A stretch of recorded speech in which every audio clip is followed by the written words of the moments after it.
zaman dulu nggak ada sekolah inklusi zaman dulu. Jadi Iya. sekolah luar biasa juga sangat terbatas. Iya. Jadi mau nggak mau emang sekolah umum. Bayangin susahnya kan ngikutinnya.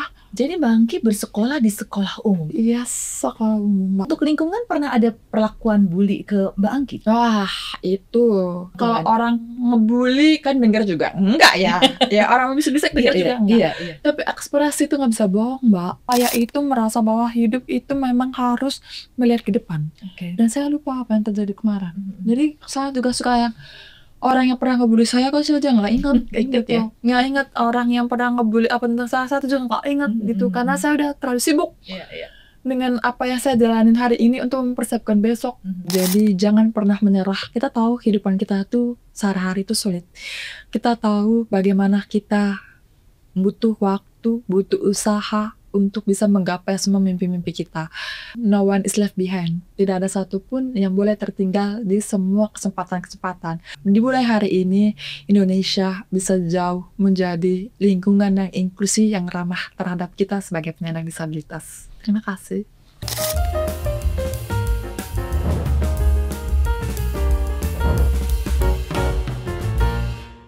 Kembali saya Krisanti menjumpai Anda dalam Women Value, dan kita selalu termotivasi untuk menghadirkan narasumber-narasumber yang bisa memberikan inspirasi untuk perempuan Indonesia. Dan senang sekali kali ini kita dapat mengundang dan dapat menghadirkan narasumber yang luar biasa sekali, yaitu Angki Yudhistia. Kita kasih tepuk tangan dong. Kenapa saya bilang hebat? Karena sesuai dengan judul buku yang ditulisnya adalah Perempuan Tunarungu yang Bisa Menembus Batas. Dan prestasi-prestasinya luar biasa sekali. Mbak Angki ini pernah menjadi staf sus Presiden Republik Indonesia tahun 2019 sampai dengan 2024. Dan juga saat ini sebagai penggiat disabilitas Indonesia untuk menggerakkan dan terus berkarya. Terima kasih banget loh. Terima kasih Udah hadir di Mbak. studio kita. Terima kasih, senang banget bisa hadir di sini, bisa ngobrol-ngobrol sama perempuan dan Iya, kita ya. semoga bisa memberikan inspirasi Terima untuk kasih. perempuan Indonesia. Satu hal pertanyaan awal dong, setelah tidak menjadi staf sus presiden, apa nih kegiatannya Mbak Angki? Kembali menjadi mahasiswi. Oh, Nah, jadi saya S3. keren banget, S3 komunikasi. Yes, Oke. communication, communication and leadership. S1 saya komunikasi, S2 saya komunikasi, S3 saya komunikasi. Cinta sekali dengan komunikasi ya. Konsisten. Konsisten. Itu dari umur berapa ya? Kita Mhm. kuliah dari umur 18 tahun, sekarang umurku 37 tahun. Iya. Konsisten. Pantesan saja konsisten di bidang komunikasi, sampai Mbak Angki juga pada saat pilkada kemarin menjadi juru bicara salah satu gubernur DKI Jakarta. Dan juga sempat jadi juru bicara presiden di tahun 2019-2020. Iya, jadi tahun pertama ya. Tahun Jadi pertama. memang begitu cintanya dengan Betul sekali. komunikasi. Nah, selain kuliah, kegiatan apa lagi dong selain Jadi selain jadi mahasiswi S3 itu sebenarnya kan banyak sih banyak. Oh, kenapa sih kuliah lagi? Kenapa sih sekolah lagi? Gitu. Jadi buat aku belajar itu memang nggak ada batasnya. Melihat 5 tahun terakhir itu saya mendedikasikan tenaga, mendedikasikan pikiran, bisa membentuk menjadi legasi, jadi kebijakan publik. Jadi sebagai orang yang bergerak di komunikasi kan penasaran ya, maksudnya adakah teori-teori baru dan bisa menjadi penelitian dan jurnal baru. Jadi dari rasa penasaran itulah yang membuat saya mendaftar S3. Jadi saya diskusi dengan profesor dengan 5 tahun ini saya melakukan banyak hal sehingga itu bisa menjadi bentuk legasi. Saya sadar saya bukan orang birokrat. Saya sadar saya juga bukan orang politik gitu, tapi memang generasi perintis ya, sehingga ya membuat saya penasaran kok bisa ya di titik ini. Kalau saya kan sebagai orang lapangan, apakah memang ada teori-teori terkait atau hal segala macam. Akhirnya profesornya bilang ya kita kembangin sekarang dengan apa yang kamu lakukan kemarin itu bisa menjadi judul disertasi dan bisa menjadi penelitian internasional, penelitian nasional. Oh ya, menarik gitu. Jadi saya flashback dengan hal-hal yang kemarin sampai sekarang ini itu adalah setelah melewati dari staf khusus presiden, terus pernah menjadi tim ses Pilpres, menjadi tim ses Pilkada, Jubir, dan sekarang ini diberi kesempatan untuk menjadi Wakil Ketua Umum Partai Perindo. Nah, jadi untuk terus mempelajari politisi, mapping politisi ke depannya. Dan dari kemarin kita lihat dari 2019, terus sekarang 2024, itu jadi menganalisa untuk 2029. Tapi pertanyaannya, disertasinya itu untuk sekarang ini khusus apa ya, Mbak? Disertasinya ini kalau masih berubah-berubah sih, karena masih kelas. Tapi menariknya di mana tuh nanti melakukan satu penelitian apa tuh kalau memang berkembangnya politik dan komunikasi? Betul. Ya? Jadi pertama karena kan saya memang bergerak lama di pemberdayaan, khususnya tuh pemberdayaan penyandang disabilitas. Kenapa penyandang disabilitas? Karena saya sendiri seorang penyandang disabilitas, Mbak. Karena saya menggunakan alat bantu dengar sebentar. Nih, alat bantu. Oke. Jadi saya nggak bisa dengar dari usia 10 tahun. Nah, saya menyadari bahwa sulitnya menjadi seorang penyandang disabilitas di lingkungan kita sehari-hari. Sulitnya menjadi seorang penyandang disabilitas untuk menggapai mimpi. Sulitnya menjadi seorang disabilitas untuk bisa beradaptasi dengan lingkungan kehidupan sehari-hari. Saya menyadari itu, dan siapa lagi kalau bukan kita untuk doing something, gitu kan. Jadi pas banget pas pada waktu 2019 ini tuh kan saya membuat yayasan. Yayasan itu berdaya menembus batas. Berdaya menembus batas. Ya. Nah, awalnya itu memang disable enterprise itu masih, ya kan? Akhirnya sesuai dengan judul buku kan, menembus batas itu. Dan 2019 itu ketika saya ditarik sama Pak Presiden, apa yang kerjain sama-sama Pak Presiden. Pak Presiden itu seperti diskusi, duduk bareng sama kita. Apa yang harus kita lakukan ya untuk penyandang disabilitas? Saya bilang negara harus hadir Pak untuk penyandang disabilitas. Negara harus punya kebijakan yang pro dan mendukung penyandang disabilitas. Karena jumlah penyandang disabilitas itu 22,9 juta jiwa. Akhirnya 8,5% dari jumlah penduduk Indonesia. Ini kan udah hampir 10% Pak. Begitu semakin meningkat lah, makin meningkat.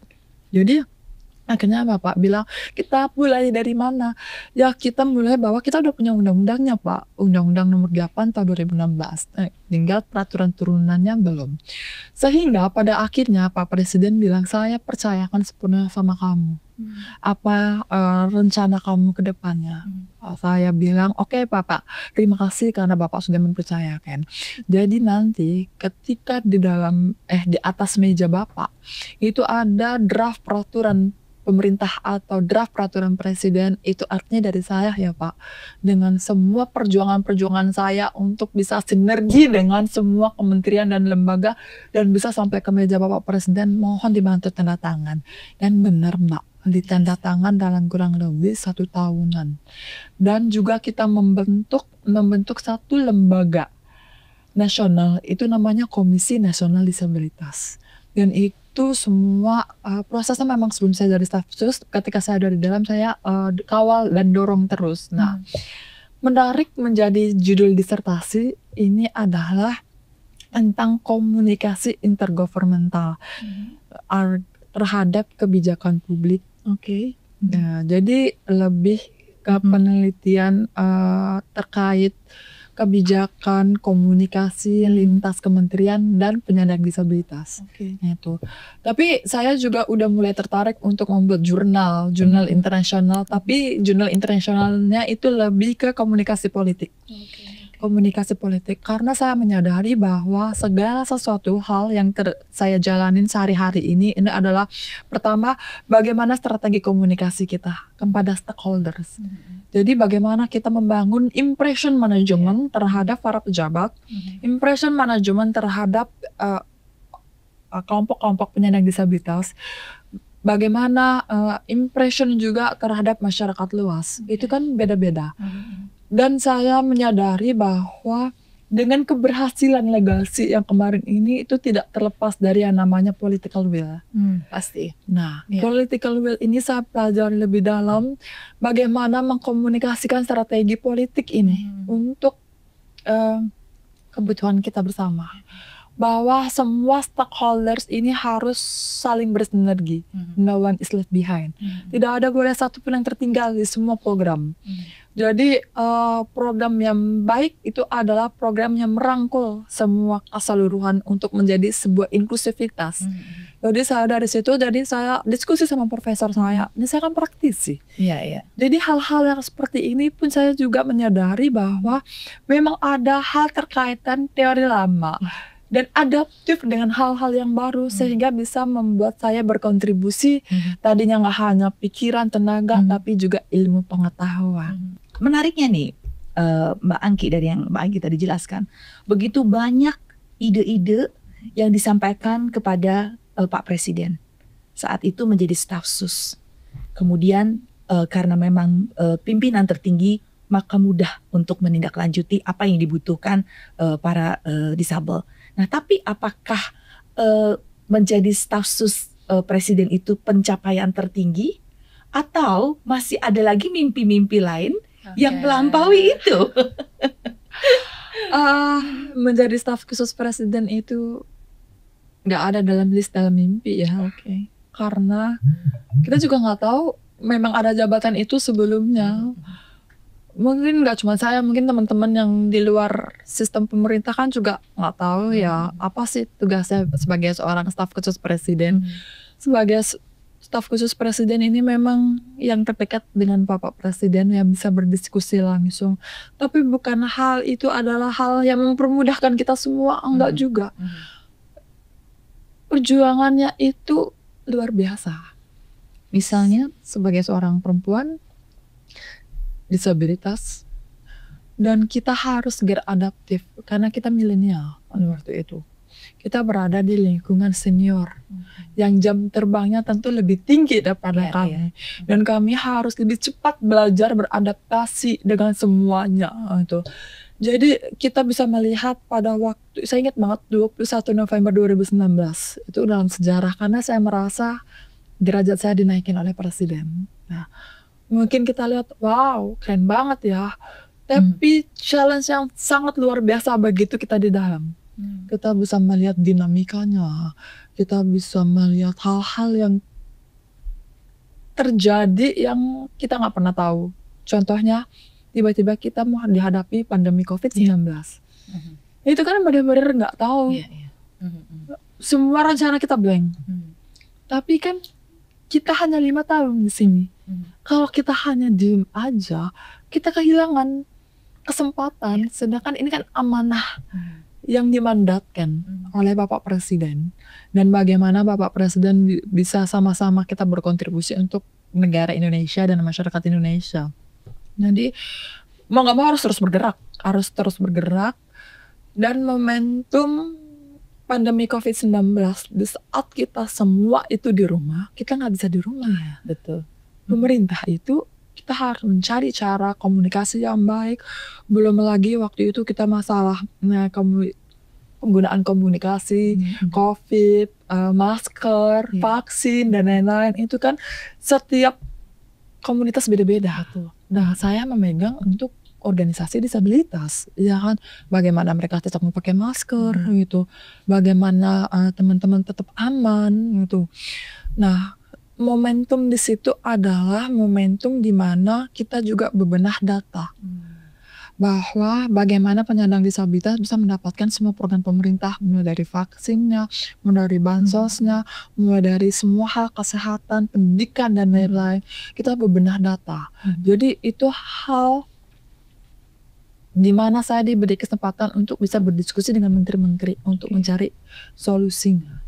Dan disitulah momentum di mana saya bisa bertemu dan berteman dengan menteri-menteri kabinet Indonesia Maju. Saya ngerasa siapalah saya bukan siapa-siapa gitu. Sehingga ketika saya diberikan kesempatan ini kerja bareng, duduk bareng, sehingga menghasilkan kebijakan itu kan harus terus. Karena kalau kebijakan itu nggak ada, kelompok penyandang disabilitas itu tidak akan bisa mendapatkan manfaat program dari pemerintah. Jadi itu harus di-push, karena datanya udah ada, kita push. Nah, sehingga program draft peraturan pemerintah itu kan harus disetujui dengan banyak kementerian kan, nggak 1 atau 2 kementerian. Sehingga ini saya pun juga harus mengantarkan berkas-berkas itu kementerian 1, kementerian 2 sampai itu di meja presiden. Dan itu perjuangannya ya. Yes, itu perjuangannya buat tanda tangan. Nah, jadi tidak semudah itu saja sampai di atas meja presiden. Betul. Kadang orang mungkin enak banget nih dengan kita dapat kekuasaan gitu kan, mendapatkan kesempatan, hal itu power gitu. Perjuangan itu nggak semudah itu. Yang itu mungkin nggak dilihat sama banyak orang. Dan kita juga harus memberikan pengertian terhadap masing-masing kementerian bahwa isu penyandang disabilitas ini bukan isu sosial saja, tapi human right, bahwa penyandang disabilitas mendapatkan hak yang sama, pendidikan, kesehatan, ekonomi, dan lain sebagainya. Dan itu kan satu-satu harus diberi pengertian. Terus bagaimana ini bisa menjadi kelompok prioritas, bukan menjadi kelompok minoriti. Mungkin zaman dulu kita lihat ya, penyandang disabilitas itu minoriti, udah nanti aja nggak dianggap gitu. Tapi dengan itu, dengan adanya kita jadi stafsus presiden, saya selalu sampaikan kepada menteri-menteri harus jadi kelompok prioritas, karena rentan dari segalanya. Jadi kelompok rentan itu yang harus jadi prioritas, program yang pertama yang harus mereka dapat. Jadi kita tidak mau eksklusif gitu, bikin program yang beda, enggak. Tapi semua program pemerintah itu dimasukin. Nah, dari situlah saya mendampingi kementerian-kementerian lain, Kementerian Tenaga Kerja, Kementerian BUMN, Kementerian Pendidikan, Kementerian Pariwisata, terus Kementerian Agama dan semuanya. Jadi sehingga membuat isu penyandang disabilitas itu ada selalu ada ya di semua kementerian. Ya. Ketika saat itu memang ada di dalam lingkungan pemerintahan.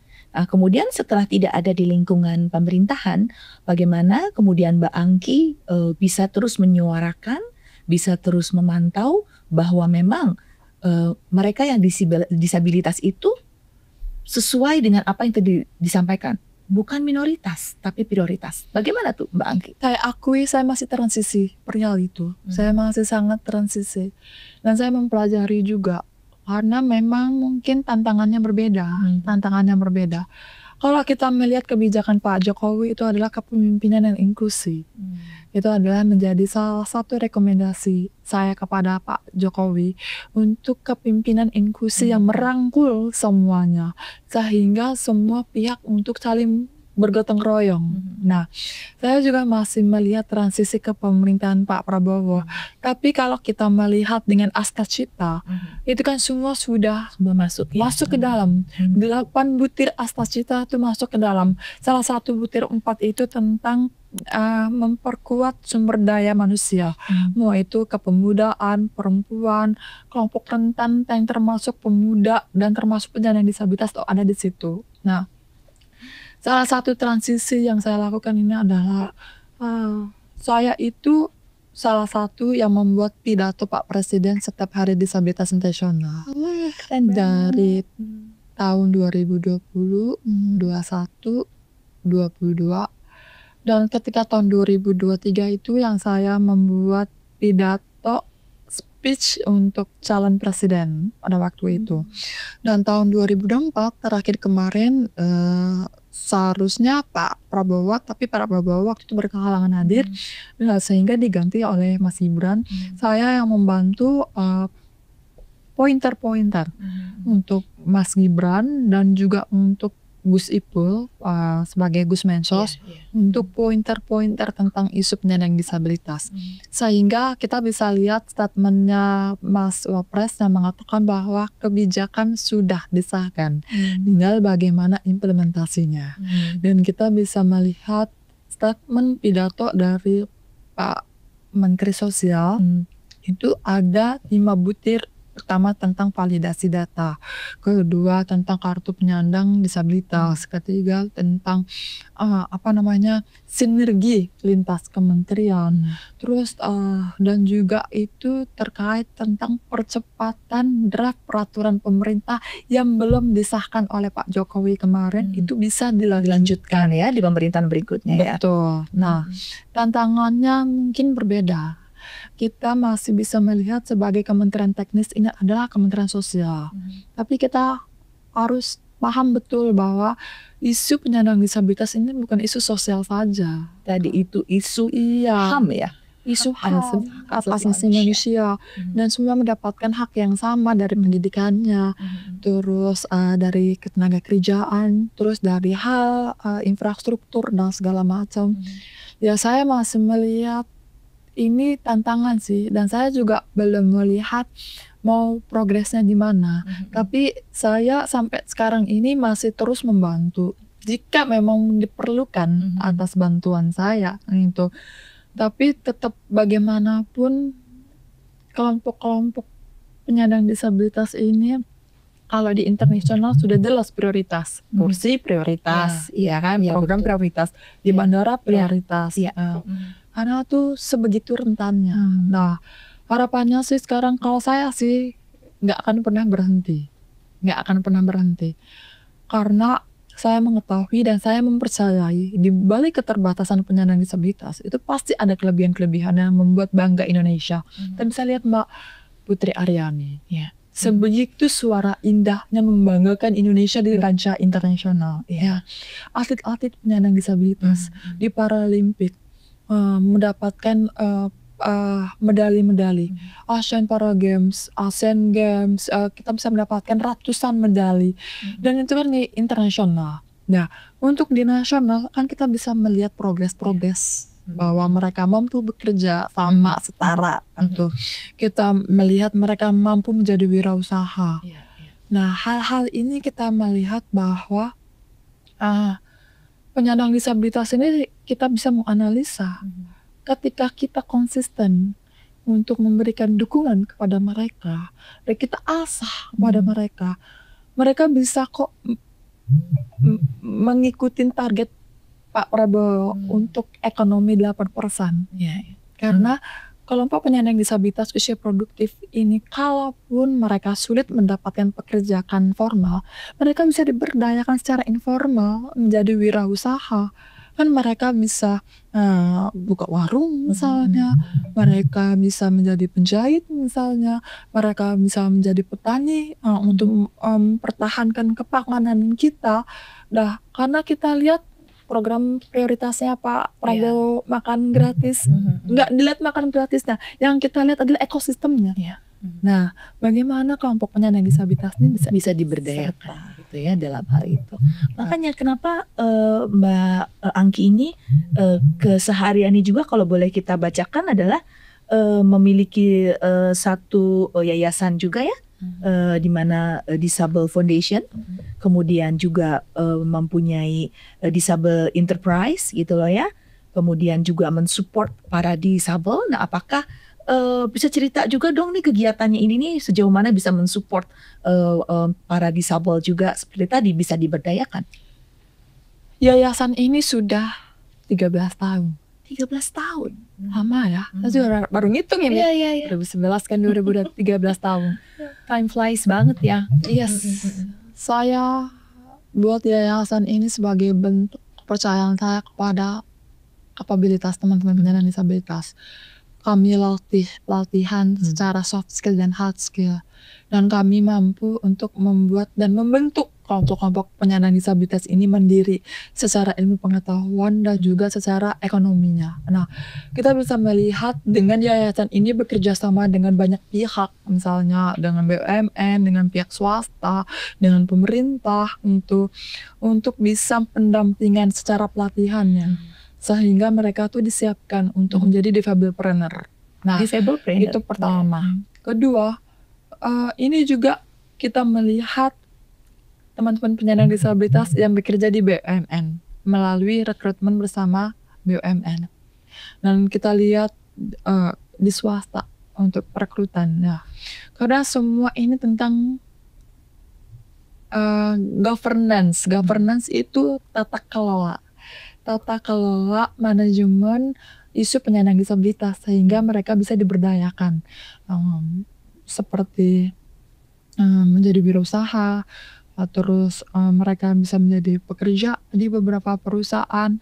Nah, ini adalah 13 tahun ini saya melihat yang pernah mengikuti pelatihan-pelatihan kita, mereka tuh sekarang sudah mandiri. Udah mandiri. Ini udah lintas generasi ya, 13 tahun ya. Udah dari yang sempatnya kemarin yang para senior, terus saya ketemu lagi dengan generasi milenial, sekarang ketemu dengan generasi Z, ya kan. Ya mungkin kita mempersiapkan generasi alpha berikutnya. Ya, tapi ya memang kembali lagi ke pertanyaannya, mimpi apa nih yang belum tercapai? Karena saya mendampingi teman-teman penyandang disabilitas dan keluarganya untuk pelatihan, saya masih pengen untuk bisa mendirikan perguruan tinggi. Perguruan tinggi, karena saya perguruan melihat tinggi khusus untuk disabilitas. Pada saya melihat, saya udah buka disabilitas itu untuk yang spesifik keterbatasan apa saja di situ bisa semuanya bisa. Okay. Tapi yang susah itu adalah mempersiapkan tenaga pengajar. Iya, karena tenaga harus pengajar. Bisa juga berbicara sesuai dengan bahasa mereka. Benar. Karena untuk mengajar teman-teman netra itu kan kita harus bisa berimajinasi. Teman netra nggak melihat, tapi teman netra kan berimajinasi. Misalnya contohnya di depan, di belakang kita ada TV. TV ini tulisannya woman value, warnanya warna pink. Itu kan harus diimajinasi. Mereka berimajinasi. Yes, teman-teman untuk tuli atau tunarungu, walaupun misalnya tenaga pengajarnya nggak bisa bahasa isyarat, tapi kita harus nyiapin bahasa isyarat. Dan itu kan berbeda juga dengan spektrum seperti Down syndrome dan autis. Intinya mereka jenius itu. Ketika 5 tahun saya buka kebijakan, dan artinya demand-nya udah terlihat kan. Nah, ini masih tantangannya adalah supply-nya. Bagaimana penyandang disabilitas ini masih banyak yang ternyata lulusan SD, Mbak. Banyaknya lulusan SD. Karena memang fasilitasnya untuk mereka itu. Kedua, ketidakpercayaan orang tua terhadap anak-anaknya. Mau ngapain sih sekolah? Nggak bisa apa-apa juga. Gitu. Sehingga kebanyakan lulusan SD mau apa? Mau kerja apa? Nggak akan bisa. Mbak Angki sebagai contoh ya, bahwa kita melihat Mbak Angki itu, saya melihat Mbak Angki itu cantik. Kemudian berkarya. Bahkan seperti tadi, melampaui batas. Bukan melampaui batas, menembus batas. Nah, bagaimana bisa? Karena yang hebat itu adalah orang tua saya. Karena mama, bapak percaya sama saya. Kuncinya itu aja, percaya. Kalau sudah percaya, kita akan percaya sama diri kita sendiri. Kalau misalkan orang lain gak percaya sama kita, kan insecure jadinya. Jadi kalau saya melihat orang tua saya adalah percaya sama saya, yaitu amanah gitu lah, sebagai anak untuk tumbuh sesuai dengan kapasitas saya. Dan orang tua saya kayak mama saya itu disiplinnya luar biasa. Sekolah itu wajib. Karena tahu menjadi seorang perempuan dan terbatas untuk bisa melindungi diri dan bertahan hidup, itu cuma satu, pendidikan. Karena dengan pendidikan itu kita bisa melihat dunia, ya kan? Kita bisa melihat dunia, dan kita tidak bisa berpikir secara perspektif keegoisan kita, tapi kita bisa berpikir secara perspektif dari kacamata orang lain. Nah, dan saya diajarin empati hal seperti itu dengan orang tua saya, bahwa hidup kamu tuh gak sendirian, kamu gak akan bisa hidup sendirian, kamu harus baik sama orang supaya orang bisa bantu kamu atau kamu bantu orang lain. Nah tuh, jadi saya tumbuh hidup untuk sesusah apapun sekolah. Jelas ya Mbak ya, sekolah itu ya zaman dulu kita mau dibully mau kita dianggap gak mampu sama orang, tapi orang tua saya adalah orang tua yang support system paling pertama, harus sekolah. Suka nggak sekolah, harus sekolah. Bangun pagi nggak ada tuh mama, aku malas sekolah, ya udah nggak apa-apa, nggak. Kamu tuh harus sekolah. sarapan dulu, logistik terpenuhi baru bisa mikir gitu ya Iya, kan? iya, iya. Sarapan dulu, sarapan yang bergizi, harus sarapan, makan juga harus yang bergizi gitu. Bergizi itu kan bukan arti mahal kan, bergizi kan yang penting sehat gitu kan, makanan yang sehat. Terus habis itu SD, SMP, SMA, zaman dulu nggak ada sekolah inklusi zaman dulu, jadi sekolah luar biasa juga sangat terbatas. Iya. Jadi mau nggak mau emang sekolah umum. Bayangin susahnya kan ngikutinnya. Jadi Mbak Angki bersekolah di sekolah umum. Iya, sekolah umum, Mbak. Bagaimana lingkungan kemudian bisa menerima, mohon maaf ya, ada egosentris kadang-kadang di situ, di mana orang tua mungkin berkeberatan untuk ada anak yang berkebutuhan khusus masuk di lingkungan, ataupun lingkungan juga mungkin tidak ada yang kurang menerima. Itu bagaimana tuh kondisinya pada saat itu? Itu memang kejadian sehari-hari memang seperti itu. Tapi saya melihat bahwa mamaku pada khususnya ya, itu orang yang nomor satu yang ke sekolah gitu, yang meyakinkan guru, yang meyakinkan kepala sekolah.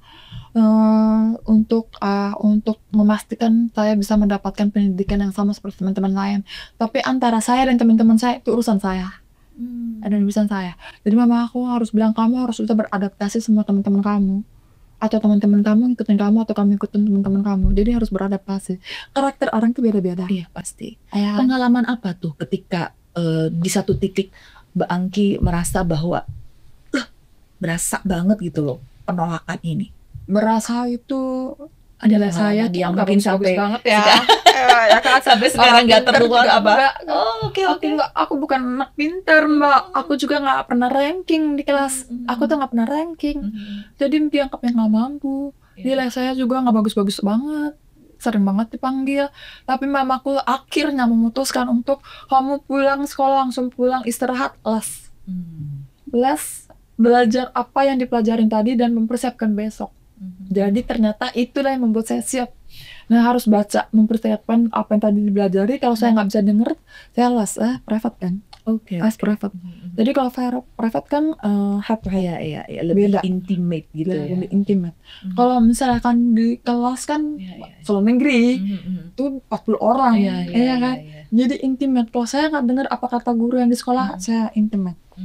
Nah, udah selesai ini, guru mempersiapkan untuk mata pelajaran besok.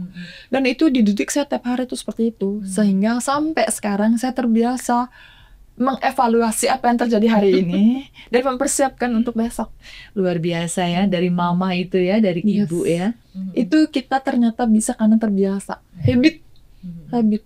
Jadi habit itu sedini mungkin yang dibentuk oleh mama saya itu sampai sekarang. Ya. Untuk lingkungan pernah ada perlakuan bully ke Mbak Angki? Wah, itu apa tuh yang paling dirasakan tidak pernah dilupakan bully dari lingkungan? Kalau orang ngebully kan dengar juga enggak ya. Ya orang bisa dengar juga enggak. Tapi ekspresi itu nggak bisa bohong, Mbak. Ekspresi orang nggak percaya, ekspresi orang yang menjatuhkan itu kan bisa berasa. Itu berasa. Jadi walaupun saya nggak bisa mendengar, tapi saya bisa melihat dan saya bisa merasakan. Nah, kalau zaman dulu sekolah itu kan lingkungannya segitu kan, jadi saya merasa tertekan gitu. Tapi bagaimana bisa melawan trauma itu? Itu bagaimana kemudian Mbak Angki bisa bangkit sampai sehebat sekarang ini? Kayaknya menarik ya, judul disertasi deh ini ya, bisa disuruh judul disertasi. Aku juga masih belum menemukan jawaban yang proper atau jawaban yang tepat untuk bagaimana bisa melawan trauma itu. Mungkin nanti skala psikolog gitu kali ya. Tapi yang pasti adalah ketika saya kecil itu kan saya pindah-pindah. Nah, ketika saya pindah-pindah ke daerah, saya ketemu orang baru, sehingga saya lupa dengan apa yang terjadi kemarin. Nah, tuh. Karena saya terlalu sibuk untuk bisa beradaptasi dengan yang sekarang ini. Jadi belum selesai harus pindah lagi. Jadi saya secara inner shield-nya jadi ngerasa kayak hidup tuh harus bergerak ke depan. Karena saya disibukkan untuk itu. Jadi ibaratnya kalau di Reels atau di TikTok bilang perempuan itu harus disibukkan. Kalau tidak, dia akan galau dengan perasaan-perasaannya. Iya, Jadi kita harus sibuk terus Dia untuk ke harus, depan bagaimana ya. betul. Jadi karena saya dibikin sibuk dan saya harus terus beradaptasi dengan hal-hal baru. Jadi saya itu merasa bahwa hidup itu memang harus melihat ke depan. Dan saya lupa apa yang terjadi kemarin. Jadi saya juga suka yang orang yang pernah ngebully saya kok saya juga nggak ingat Ingat gitu. Nggak ingat orang yang pernah ngebully apa tentang saya tuh juga nggak ingat gitu. Karena saya udah terlalu sibuk dengan apa yang saya jalanin hari ini untuk mempersiapkan besok. Nggak terbiasa nyiapin tahun ke depan ngapain 5 tahun. Jadi visioner. Jadi visioner. Tapi kalau Mbak Angki sendiri melihat kasus bullying sekarang itu seperti apa sih? Nah, udah pasti Kan kalau kita lihat di medsos tuh agak-agak lebih mengerikan dibandingin dulu ya. Sudah pasti hal itu tuh bukan sesuatu yang baik. Itu bukan yang baik. Dan kita harus melawan. Kita harus melawan dengan pembulian itu. Karena kenapa? Karena pertama, itu tidak hanya merusak masa depan kita, karena mental. Karena mental. Tapi saya melihat, saya bisa mengambil contoh di sekolah anak saya sih, sekolah anak saya. Ketika saya mau menyalahkan anak saya, guru-guru itu punya interview dengan orang tua. Pertanyaannya tuh sederhana. Pertama, sebagai orang tua, apa yang dilakukan ketika anaknya mengalami bully? Jawaban saya kepada guru itu adalah, saya adalah korban bully. Jadi, ketika anak saya dibully, itu ada lingkungan sekolah. Saya tentu akan berdiskusi dengan gurunya, nggak anaknya langsung. Kenapa hal ini terjadi? Dan saya juga nggak akan langsung nomor telepon orang tuanya berapa, gitu. Karena yang itu terjadi di lingkungan sebagai tanggung jawab guru. Saya ada adab-adab lah yang harus saya bicarakan dulu dengan gurunya. Awal mulanya gimana? Karena secara asesmen dari gurunya. Kalau memang ini perlu diomongin dengan orang tuanya, ayo kita ngobrol. Tapi saya juga nggak mau menyalahkan anak saya 100%. Mungkin ada micu juga dan lain-lain. Nggak ada asap kalau nggak ada api.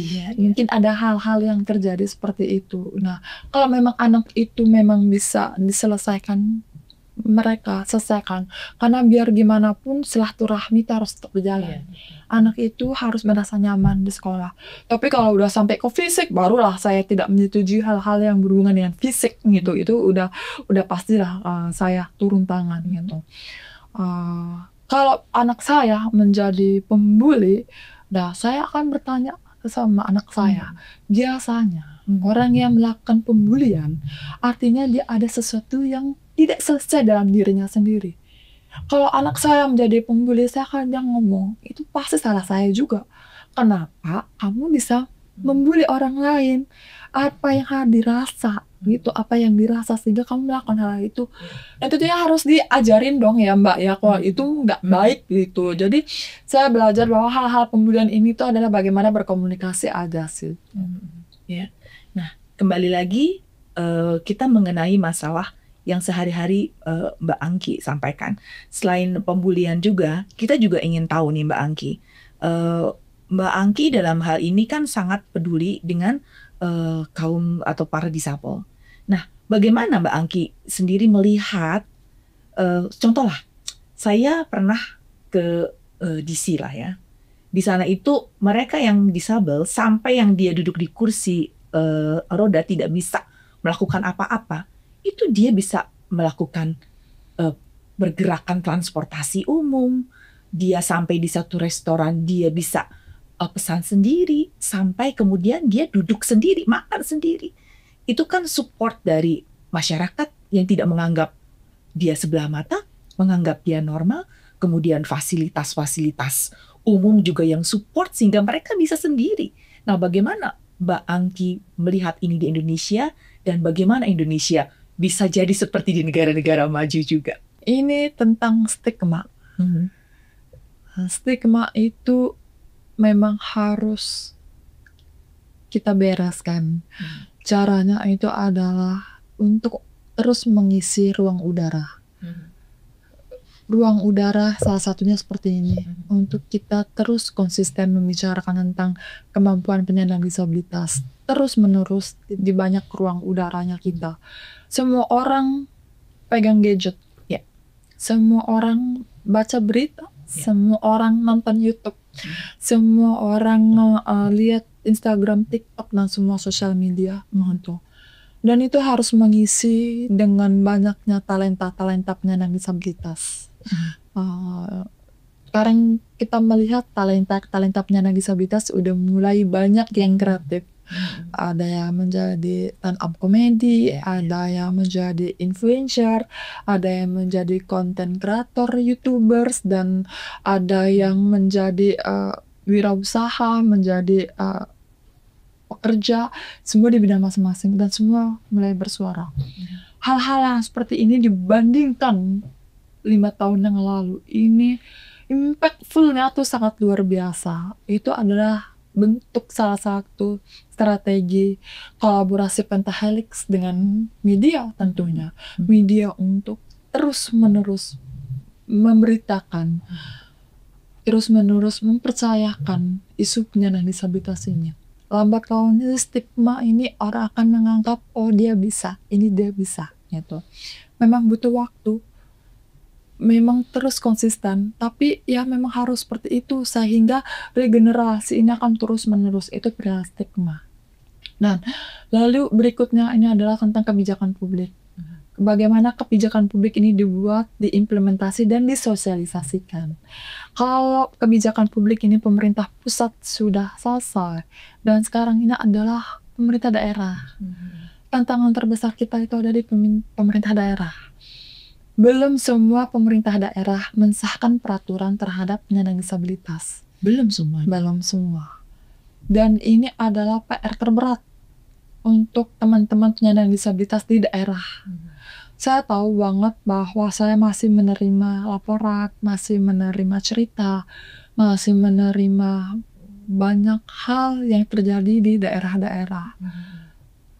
Tapi karena kemarin itu adalah sebagai pemerintah pusat, daerah itu adalah otonomi penuh daerah. Itu adalah bagaimana mengawal kepada daerah itu. Tapi karena saya sekarang melihat segala sesuatu itu adalah political will, kita melihat bahwa pilkada baru saja selesai ya, di situ kita bisa mulailah pendampingan dengan pilkada-pilkada terpilih untuk bisa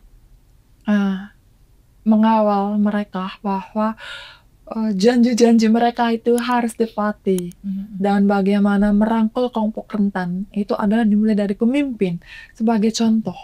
Jadi pemimpin harus banyak mendengarkan, pemimpin juga harus sering turun ke lapangan tuh, mendengarkan masyarakat, mendengarkan warga, sehingga bisa membentuk jadi kebijakan, dan kebijakan yang pro kepada masyarakat, sehingga itu kan membuat daerah itu menjadi daerah yang inklusif. Iya. Sebetulnya banyak banget yang ingin kita obrolkan, cuma saya tahu Mbak Angki aktivitasnya masih menunggu ini setelah kita wawancara. Terakhir dong Mbak Angki, bisa disampaikan kepada masyarakat Indonesia ataupun yang menyaksikan Women Value ini. Pertama, bagaimana masyarakat harus memandang dan melihat kaum disabel atau para disabel, dan juga bagaimana para disabel untuk semangat dalam menjalankan hidupnya sehingga terus berkarya dan sukses seperti Mbak Angki. Agar lebih aware dan lebih peduli terhadap penyandang disabilitas, karena bagaimanapun penyandang disabilitas ini mendapatkan kesempatan yang sama, yang setara seperti kita. Caranya adalah untuk mengubah stigma yang tadinya negatif menjadi positif, karena kita adalah teman yang sama dengan yang lain. Dan lalu untuk teman-teman penyandang disabilitas, never give up. Jadi jangan pernah menyerah. Kita tahu kehidupan kita tuh sehari-hari itu sulit. Kita tahu bagaimana kita butuh waktu, butuh usaha untuk bisa menggapai semua mimpi-mimpi kita. Tapi kita yakin no one is left behind. Tidak ada satupun yang boleh tertinggal di semua kesempatan-kesempatan.